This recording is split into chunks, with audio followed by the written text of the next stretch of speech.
जय श्री कृष्णा दोस्तों। राधे राधे। देव गुरु बृहस्पति देव को बुद्धि और शिक्षा का कारक माना जाता है। गुरुवार को बृहस्पति देव की पूजा करने से घर में धन धान्य, विद्या, मान सम्मान, प्रतिष्ठा और कई अन्य मनोवांछित फलों की प्राप्ति होती है। धार्मिक ग्रंथों के अनुसार गुरुवार को भगवान बृहस्पति देव की पूजा का विधान बताया गया है। गुरुवार के दिन व्रत और कथा सुनने से घर परिवार में सुख समृद्धि बनी रहती है। आज हम आपको गुरुवार की व्रत कथा सुनाने जा रहे हैं, जिसे गुरुवार के दिन व्रत में या व्रत के बिना भी सुना जाता है। तो आइए इस कथा को प्रारंभ करते हैं। प्राचीन समय की बात है। एक बड़ा प्रतापी तथा दानी राजा था। वह प्रत्येक गुरुवार को व्रत रखता एवं पुण्य करता था। यह उसकी रानी को अच्छा ना लगता था। ना वो व्रत करती और ना ही किसी को एक पैसा दान में देती। राजा को भी ऐसा करने से मना किया करती थी। एक समय की बात है कि राजा शिकार खेलने वन चला गया। घर पर रानी और दासी थीं। उस समय गुरु बृहस्पति देव साधु के रूप में राजा के दरवाजे पर भिक्षा मांगने के लिए आए। साधु ने रानी से भिक्षा मांगी तो वह कहने लगी, हे साधु महाराज, मैं इस दान और पुण्य से तंग आ गई हूँ। आप कोई ऐसा उपाय करें जिससे ये सारा धन नष्ट हो जाए और मैं आराम से रह सकूं। साधु रूपी बृहस्पति देव ने कहा, हे देवी, तुम बड़ी विचित्र हो। संतान और धन से भी कोई दुखी होता है।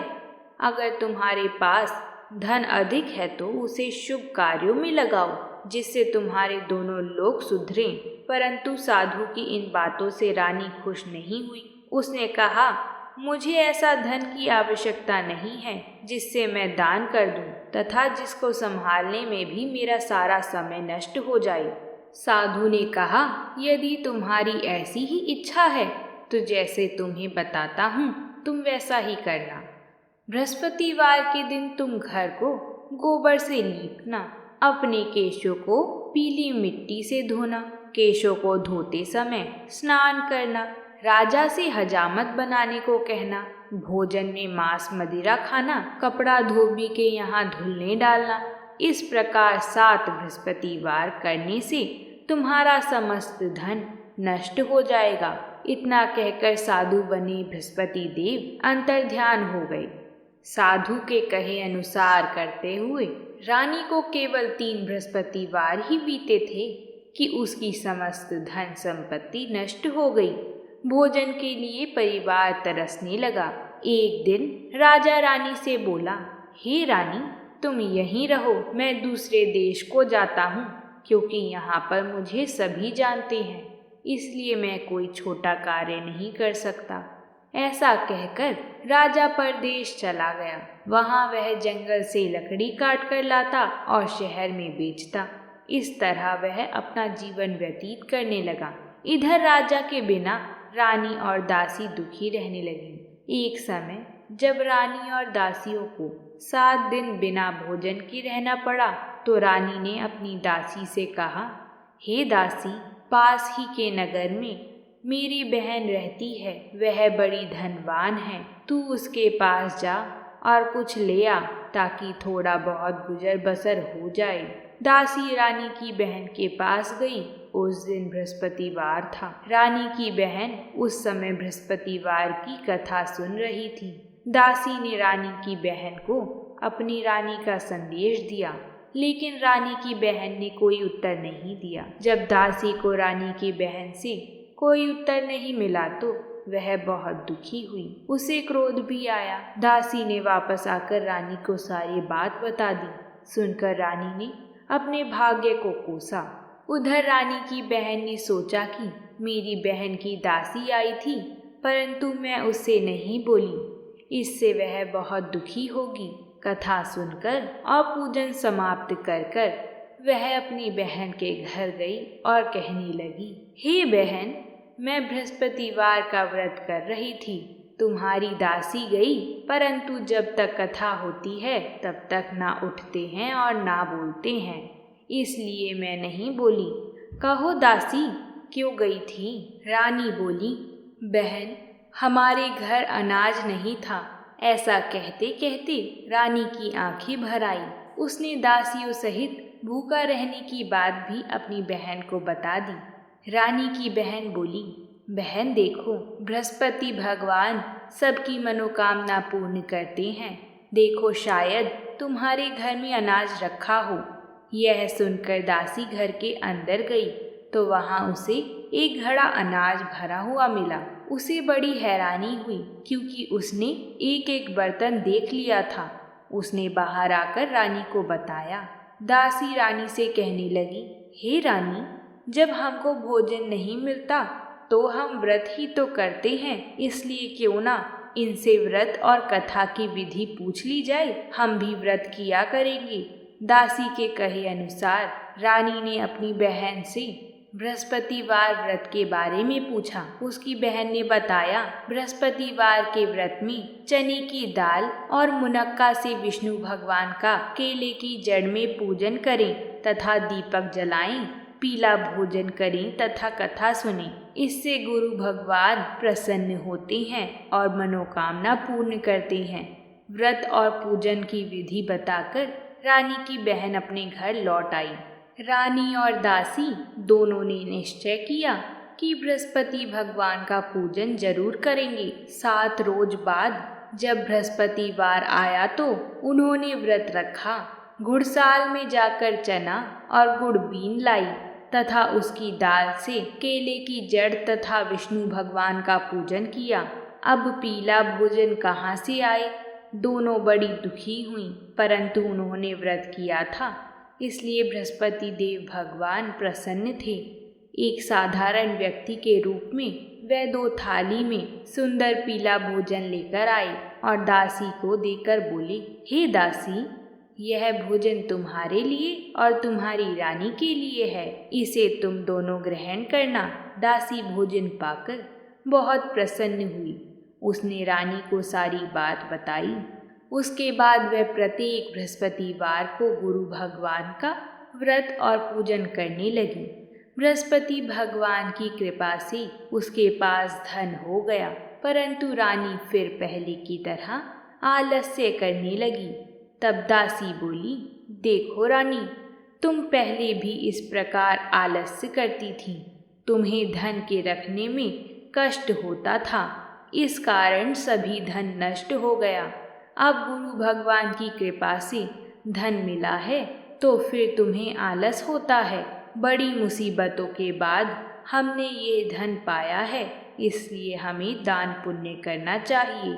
अब तुम भूखे मनुष्यों को भोजन कराओ, प्याऊ लगवाओ, ब्राह्मणों को दान दो, कुआं, तालाब, बावड़ी आदि का निर्माण कराओ, मंदिर पाठशाला बनवाकर ज्ञान दान दो, कुंवारी कन्याओं का विवाह करवाओ, अर्थात धन को शुभ कार्यों में खर्च करो, जिससे तुम्हारे कुल का यश बढ़े तथा स्वर्ग प्राप्त हो और पितृ प्रसन्न हो।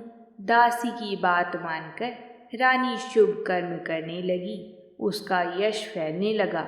एक दिन रानी और दासी आपस में विचार करने लगी कि न जाने राजा किस दशा में होंगे। उनकी कोई खोज खबर भी नहीं है। उन्होंने श्रद्धा पूर्वक गुरु बृहस्पति भगवान से प्रार्थना की कि राजा जहाँ कहीं भी हो वह शीघ्र वापस आ जाएं। उधर राजा परदेश में बहुत दुखी रहने लगा। वह प्रतिदिन जंगल से लकड़ी बीन कर लाता और उसे शहर में बेचकर अपने दुखी जीवन को बड़ी कठिनता से व्यतीत करता था। एक दिन दुखी होकर अपनी पुरानी बातों को याद करके वह रोने लगा और उदास हो गया। उसी समय राजा के पास बृहस्पति देव साधु के वेश में आकर बोली, हे लक्कड़हारे, तुम इस सुनसान जंगल में किस चिंता में बैठे हो, मुझे बतलाओ। ये सुनकर राजा के नेत्रों में जल भर आया। साधु की वंदना कर राजा ने अपनी संपूर्ण कहानी सुना दी। महात्मा दयालु होते हैं। वह राजा से बोली, हे राजा, तुम्हारी पत्नी ने बृहस्पति देव के प्रति अपराध किया था, जिसके कारण तुम्हारी ये दशा हुई है। अब तुम चिंता मत करो, भगवान तुम्हें पहले से अधिक धन देंगे।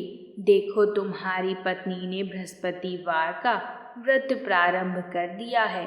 अब तुम भी बृहस्पतिवार का व्रत करके चने की दाल और गुड़ जल के लोटे में डालकर केले का पूजन करो। फिर कथा कहो या सुनो, भगवान तुम्हारी सब मनोकामनाओं को पूर्ण करेंगे। साधु की बात सुनकर राजा बोला, हे प्रभु, लकड़ी बेचकर तो इतना पैसा भी नहीं बचता जिससे भोजन के उपरांत कुछ बचा सकूं। मैंने रात्रि में अपनी रानी को व्याकुल देखा है। मेरे पास कोई साधन नहीं है जिससे उसका समाचार जान सकूं। फिर मैं कौन सी कहानी कहूं, यह भी मुझको मालूम नहीं है। साधु ने कहा, हे राजा, मन में बृहस्पति भगवान के पूजन व्रत का निश्चय करो। वह स्वयं तुम्हारे लिए कोई राह बना देंगी।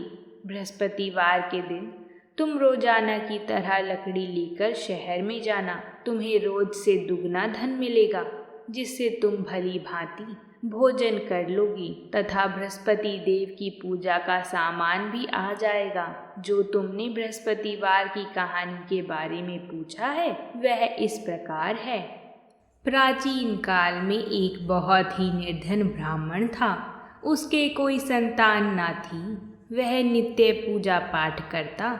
उसकी स्त्री स्नान करती और ना किसी देवता का पूजन करती। इस कारण ब्राह्मण देवता बहुत दुखी रहते थे। भगवान की कृपा से ब्राह्मण के यहाँ एक कन्या उत्पन्न हुई। कन्या बड़ी होने लगी। प्रातः स्नान करके वह भगवान विष्णु का जाप करती। बृहस्पतिवार का व्रत भी करने लगी। पूजा पाठ समाप्त कर पाठशाला जाती तो अपनी मुट्ठी में जौ भर के ले जाती और पाठशाला के मार्ग में डालती जाती। लौटते समय वही जौ स्वर्ण के हो जाते। उनको बीनकर घर ले आती। एक दिन वह बालिका सूप में उन सोने के जौ को फटक कर साफ कर रही थी कि तभी उसकी माँ ने देख लिया और कहा कि हे बेटी, सोने के जौ को फटकने के लिए सोने का सूप भी तो होना चाहिए। दूसरे दिन गुरुवार था। कन्या ने व्रत रखा और बृहस्पति देव से सोने का सूप देने की प्रार्थना की। बृहस्पति देव ने उसकी प्रार्थना को स्वीकार कर लिया। रोजाना की तरह वह कन्या जौ फैलाती हुई पाठशाला चली गई। पाठशाला से लौटकर जब वह जौ बीन रही थी तो बृहस्पति देव की कृपा से उसे सोने का सूप भी मिला। उसे वह घर ले आई और उससे जौ साफ करने लगी, परंतु उसकी माँ का वही ढंग रहा। कन्या सोने के सूप में जब जौ साफ कर रही थी उस समय उस नगर का राजकुमार वहाँ से निकला। कन्या के रूप और कार्य को देखकर वह उस पर मोहित हो गया। राजमहल आकर वह भोजन तथा जल त्याग कर उदास होकर लेट गया। राजा को जब राजकुमार द्वारा अन्न जल त्यागने का समाचार ज्ञात हुआ तो अपने मंत्रियों के साथ वह अपने पुत्र के पास गए और कारण पूछा। तब राजकुमार ने उस लड़की के बारे में बताया और राजा को उस लड़की के घर का पता भी बता दिया। मंत्री उस लड़की के घर गए। मंत्री ने ब्राह्मण के समक्ष राजा की ओर से निवेदन किया। कुछ ही दिन बाद ब्राह्मण की कन्या का विवाह राजकुमार के साथ संपन्न हो गया। कन्या के घर से जाते ही ब्राह्मण के घर में पहले की तरह ही गरीबी का निवास हो गया। एक दिन दुखी होकर ब्राह्मण अपनी पुत्री से मिलने गए। बेटी ने पिता की अवस्था को देखा और अपनी माँ का हाल भी पूछा। ब्राह्मण ने सभी हाल कह सुनाया। कन्या ने बहुत सा धन देकर अपने पिता को विदा कर दिया, लेकिन कुछ दिन बाद फिर वही हाल हो गया। ब्राह्मण फिर अपनी कन्या के यहाँ गया और सभी हाल कहा तो पुत्री बोली, हे पिताजी, आप माताजी को यहाँ लिवा लाओ। मैं उन्हें वह विधि बता दूंगी जिससे गरीबी दूर हो जाएगी। ब्राह्मण देवता अपनी स्त्री को साथ लेकर अपनी पुत्री के पास राजमहल पहुँचे तो पुत्री अपनी माँ को समझाने लगी, हे माँ, तुम प्रातः काल स्नान आदि करके विष्णु भगवान का पूजन करा करो। तो सब दरिद्रता दूर हो जाएगी। परंतु उसकी माँ ने उसकी एक भी बात नहीं मानी। वह प्रातः काल उठकर अपनी पुत्री की बची हुई झूठन को खा लेती थी। एक दिन उसकी पुत्री को बहुत गुस्सा आया। उसने अपनी माँ को एक कोठरी में बंद कर दिया। प्रातः उसे स्नान आदि करा के पूजा पाठ करवाया तो उसकी माँ की बुद्धि ठीक हो गई। इसके बाद वह नियम से पूजा पाठ करने लगी और प्रत्येक बृहस्पतिवार को व्रत करने लगी। इस व्रत के प्रभाव से मृत्यु के बाद वह स्वर्ग लोक को प्राप्त हुई। वह ब्राह्मण भी सुखपूर्वक इस लोक का सुख भोग कर स्वर्ग लोक को प्राप्त हुआ। इस तरह कहानी कहकर साधु बने देवता वहां से अंतर्ध्यान हो गए। धीरे धीरे समय व्यतीत होने पर फिर बृहस्पतिवार का दिन आया। राजा जंगल से लकड़ी काटकर शहर में बेचने गया। उसे उस दिन और दिनों से अधिक धन मिला। राजा ने चना गुड़ आदि लाकर बृहस्पतिवार का व्रत किया। उस दिन से उसके सभी कलेश दूर हो गए। परंतु जब अगला गुरुवार का दिन आया तो वह बृहस्पतिवार का व्रत करना भूल गया। इस कारण बृहस्पति भगवान नाराज हो गए। उस दिन उस नगर के राजा ने विशाल यज्ञ का आयोजन किया था तथा अपने समस्त राज्य में घोषणा करवा दी थी कि सभी मेरे यहाँ भोजन करने आवें। किसी के घर चूल्हा ना जले। इस आज्ञा को जो ना मानेगा उसको फांसी दे दी जाएगी। राजा की आज्ञा अनुसार राज्य के सभी वासी राजा के भोज में सम्मिलित हुए, लेकिन लकड़हारा कुछ देर से पहुंचा, इसलिए राजा उसको अपने साथ महल में ले गए। जब राजा लकड़हारे को भोजन करा रहे थे तो रानी की दृष्टि उस कुटी पर पड़ी जिस पर उसका हार लटका हुआ था। उसे हार कुटी पर लटका दिखाई नहीं दिया। रानी को निश्चय हो गया कि मेरा हार इस लकड़हारे ने चुरा लिया है। उसी समय सैनिक बुलाकर उसको जेल में डलवा दिया। लकड़हारा जेल में विचार करने लगा कि ना जाने कौन से पूर्व जन्म के कर्म से मुझे यह दुख प्राप्त हुआ है, और जंगल में मिले साधु को याद करने लगा। तत्काल बृहस्पति देव साधु के रूप में प्रकट हो गए और कहने लगे, अरे मूर्ख, तूने बृहस्पति देवता की कथा नहीं की, उसी कारण तुझे यह दुख प्राप्त हुआ है। अब चिंता मत कर, जेल खाने के दरवाजे पर तुझे 4 पैसे पड़े मिलेंगे। उनसे तू बृहस्पतिवार की पूजा करना तो तेरे सभी कष्ट दूर हो जाएंगे। अगले बृहस्पतिवार के दिन उसे जेल के द्वार पर 4 पैसे मिले। राजा ने पूजा का सामान मंगवाकर कथा कही और प्रसाद बांटा। उसी रात्रि में बृहस्पति देवता ने उस नगर के राजा को स्वप्न में कहा, तूने जिसे जेल में बंद किया है उसे कल छोड़ देना, वह निर्दोष है। राजा प्रातः काल उठा और कुटी पर हार टंगा देखकर लकड़हारे को बुलाकर क्षमा मांगी तथा राजा के योग्य सुंदर वस्त्र आभूषण भेंट कर उसे विदा किया। गुरुदेव की आज्ञा अनुसार राजा अपने नगर को चल दिया। राजा जब नगर के निकट पहुंचा तो उसे बड़ा ही आश्चर्य हुआ। नगर में पहले से अधिक बाग, तालाब और कुएं तथा बहुत सी धर्मशालाएं, मंदिर आदि बने हुए थे। राजा ने पूछा कि यह किसका बाग और धर्मशाला है। तब नगर के सब लोग कहने लगे कि यह सब हमारी रानी और दासी द्वारा बनवाए गए हैं। राजा को आश्चर्य हुआ और गुस्सा भी आया कि उसकी अनुपस्थिति में रानी के पास धन कहाँ से आया होगा। जब रानी ने यह खबर सुनी कि राजा आ रहे हैं तो उसने अपनी दासी से कहा, हे दासी, देख राजा हमको कितनी बुरी हालत में छोड़ गए थे। वह हमारी ऐसी हालत देखकर लौट ना जाएं, इसलिए तू दरवाजे पर खड़ी हो जा। रानी की आज्ञा अनुसार दासी दरवाजे पर खड़ी हो गई और जब राजा आए तो उन्हें अपने साथ महल में लिवा लाई।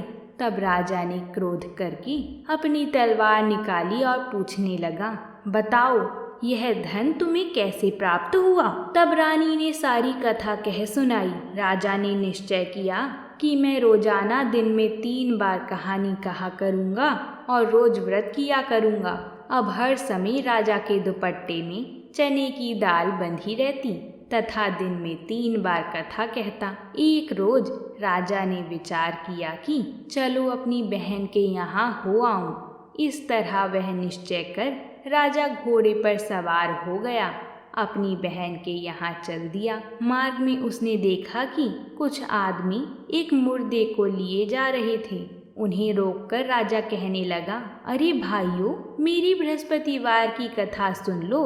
वह बोली, लो, हमारा तो आदमी मर गया है, इसको अपनी कथा की पड़ी है। परंतु कुछ आदमी बोले, अच्छा कहो, हम तुम्हारी कथा भी सुनेंगे। राजा ने दाल निकाली और कथा कहानी शुरू कर दी। जब कथा आधी हुई तो मुर्दा हिलने लगा और जब कथा समाप्त हुई तो राम राम करके वह मुर्दा खड़ा हो गया। राजा आगे बढ़ा, उसे चलते चलते शाम हो गई। आगे मार्ग में उसे एक किसान खेत में हल चलाता मिला। राजा ने उसे कथा सुनने का आग्रह किया, लेकिन वह नहीं माना।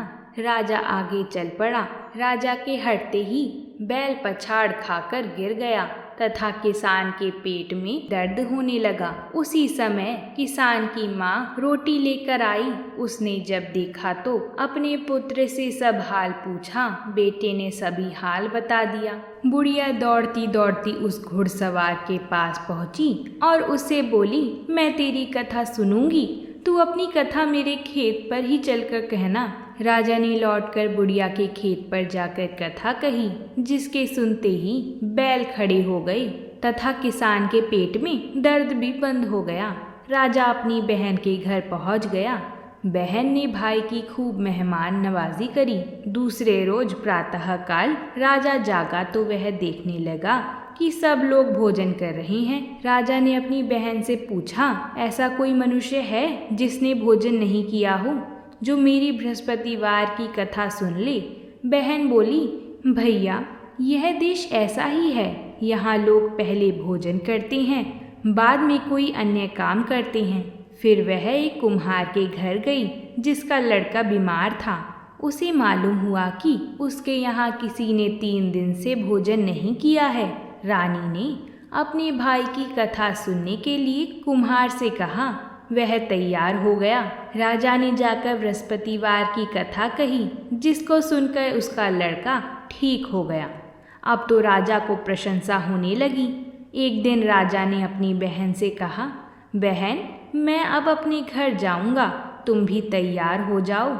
राजा की बहन ने अपनी सास से अपने भाई के साथ जाने की आज्ञा मांगी। सास बोली, हाँ चली जा, मगर अपने लड़कों को मत ले जाना, क्योंकि तेरे भाई के कोई संतान नहीं होती है। बहन ने अपने भाई से कहा, भैया, मैं तो चलूंगी, मगर कोई बालक नहीं जाएगा। अपनी बहन को भी छोड़कर दुखी मन से राजा अपने नगर को लौट आया। राजा ने अपनी रानी को सारी कथा बताई और बिना भोजन किए वह शैया पर लेट गया। रानी बोली, हे प्रभु, बृहस्पति देव ने हमें सब कुछ दिया है, वह हमें संतान अवश्य देंगे। उसी रात बृहस्पति देव ने राजा को स्वप्न में कहा, राजा, सभी सोच त्याग दे, तेरी रानी गर्भवती है। राजा को यह जानकर बड़ी खुशी हुई। 9वें महीने में रानी के गर्भ से एक सुंदर पुत्र पैदा हुआ। तब राजा बोला, हे रानी, स्त्री बिना भोजन के रह सकती है, परंतु बिना कहे नहीं रह सकती। जब मेरी बहन आई तो तुम उससे कुछ मत कहना। रानी ने हाँ कर दी। जब राजा की बहन ने ये शुभ समाचार सुना तो वह बहुत खुश हुई तथा बधाई लेकर अपने भाई के यहाँ आई। रानी ने तब उसे आने का उल्हाना दिया। जब भाई अपने साथ ला रहे थे तब तो टाल गई, उनके साथ ना आई और आज अपने आप ही भागी भागी बिना बुलाए आ गई। तो राजा की बहन बोली, भाई, मैं इस प्रकार ना कहती तो तुम्हारे घर औलाद कैसी होती। बृहस्पति देव सभी कामनाएं पूर्ण करते हैं। जो सद्भावना पूर्वक बृहस्पतिवार की व्रत कथा करता है एवं कथा पढ़ता है अथवा सुनता है और दूसरों को सुनाता है, बृहस्पति देव उसकी सभी मनोकामनाएं पूर्ण करते हैं, उनकी सदैव रक्षा करते हैं।